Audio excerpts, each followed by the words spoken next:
Hello guys, welcome to only my talks. Icon star Allu Arjun హీరోగా నటించిన Pushpa 2021 December 17న release అయ్యి ఆ ఏడాదికి బిగ్గెస్ట్ కలెక్షన్స్ సాధించిన సినిమాగా రికార్డులు కొట్టింది. ఇక దానికి కొనసాగింపుగా పుష్ప 2 వస్తుందని కూడా ముందుగానే ప్రకటించారు. దీంతో పార్ట్ 2పై భారీ అంచనాలు ఏర్పడ్డాయి. డిసెంబర్ 5న పుష్ప 2 విడుదల కానుంది. ఈ క్రమంలో ప్రమోషన్స్లో డోన్స్ పెంచారు. అందులో భాగంగా నిన్న ట్రైలర్ లాంచ్లో పాట్నాలో ఏర్పాటు చేశారు. ఇక యూట్యూబ్లో పుష్ప 2 ట్రైలర్ పెద్ద ఎత్తున వైరల్ అవుతుంది. 24 గంటలు గడవక ముందే 40 మిలియన్ వ్యూస్ దాటేసింది. అలాగే సోషల్ మీడియాలో కూడా పుష్ప 2 ట్రైలర్ గురించి పెద్ద ఎత్తున చర్చ జరుగుతుంది. ఈ ట్రైలర్ చూసిన కొంతమంది అల్లు అర్జున్ పాత్ర అంటే పుష్ప పాత్ర చనిపోతుందా అని అనుమానపడుతున్నారు. వివరాల్లోకి వెళ్తే ట్రైలర్లో ఒక షాట్పై ఇప్పుడు ఎక్కువ చర్చ జరుగుతుంది. దానిని గమనిస్తే ఎర్రచందనం దుంగలపైన పడుకోబెట్టి ఒక శవానికి దహన సంస్కారాలు చేస్తున్నారు. ఈ సీన్లో అల్లు అర్జున్కి సపోర్ట్ ఇచ్చే భూమిరెడ్డి సిద్ధప్ప నాయుడు ఉన్నాడు.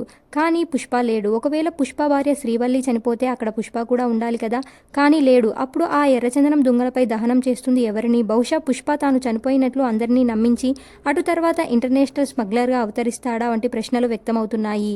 ఈ ప్రశ్నలన్నిటికీ సమాధానాలు దొరకాలంటే పుష్ప 2 రిలీజ్ అయ్యే వరకు ఆగాలి. ఇలాంటి అప్డేట్స్ కోసం please like, share, subscribe OMT.